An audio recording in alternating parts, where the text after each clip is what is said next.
That night remains etched in my memory, a blend of unforgettable experiences, both positive and negative. Regrettably, what should have been a remarkable event took a dark turn, becoming an astonishing and life-altering episode. It was during my senior year of high school, and a renowned rock band was touring extensively. When news broke that they would be performing in our town, we eagerly seized the chance to witness their live performance. The entire senior class, and indeed a substantial portion of the entire school, converged at the concert venue, the stadium on the outskirts of town, packed to its 30,000-person capacity. The concert itself was exhilarating, providing me with the time of my life. However, as the show concluded, the reality of transportation back home dawned upon me.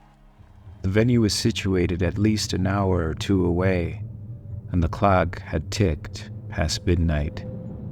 In a stroke of luck, my friend Albert and I managed to secure a spot on a charter bus stationed outside the venue. The concert organizers had thought ahead and arranged transportation back to the city.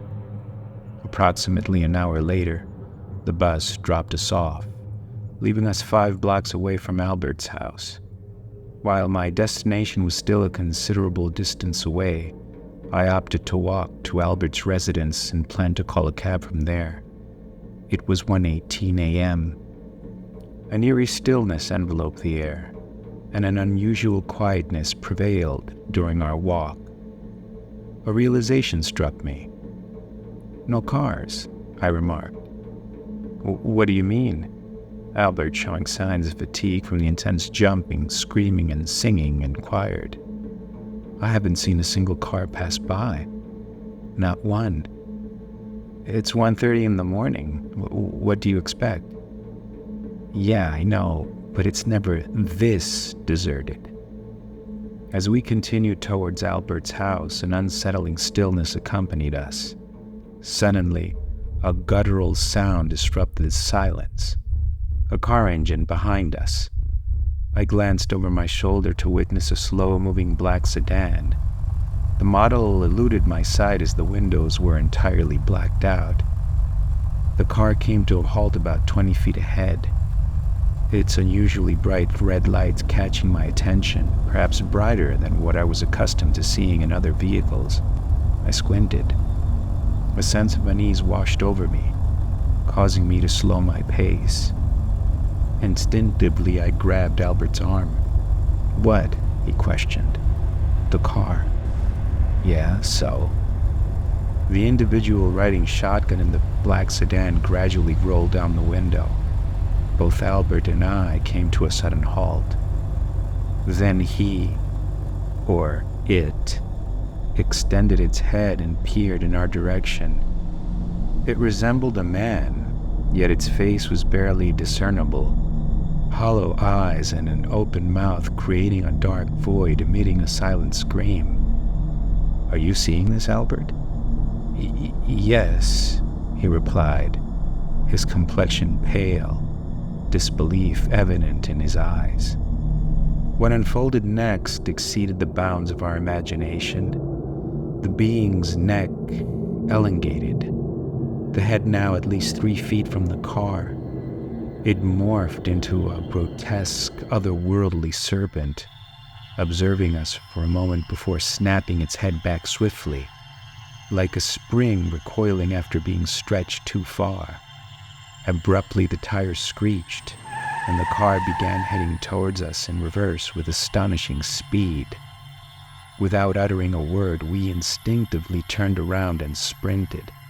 As we reached and turned a corner, my eye caught a large patch of bushes at the entrance to a garden. "In the bushes, Albert!" We both managed to conceal ourselves before the car spotted us. Completely hidden, we observed beyond the bush and branches.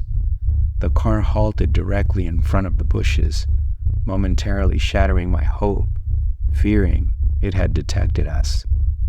The sedan's engine growled ominously in place. I glanced at Albert, his face drained of color. "We'll be fine," I whispered. Then the car's door opened. It emerged, revealing what appeared to be its legs, old, worn and grimy pants, torn and oily looking, weathered work boots. It stood in silence, and we dared not breathe, fearing it might hear us.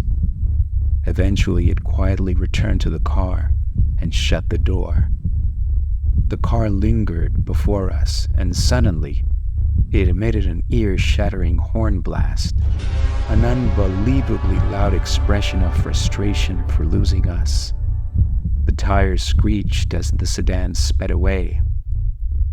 We waited in the bushes until the distant hum of the engine faded. Slowly, we got up and started running. Moments later, we arrived at Albert's place, where we sat in the living room for an extended period without uttering a word. "You planning on telling anyone?" Albert asked. "I don't even want to admit it to myself." "Same here. Call me a cab. I need to get home." The joy from the concert had transformed into a distant memory, swiftly eclipsed by an encounter beyond our comprehension. As I rode in the cab towards home, I pondered, what is fear? Is it flying in a plane? Falling from a building? The fear of going in for a first kiss? That night, the definition of fear underwent a profound shift for me. Although I couldn't articulate it precisely, it had nothing to do with this world. Fear, a fleeting moment, manifested as a black sedan that materialized out of nowhere, harboring something sinister within the depths of the unknown.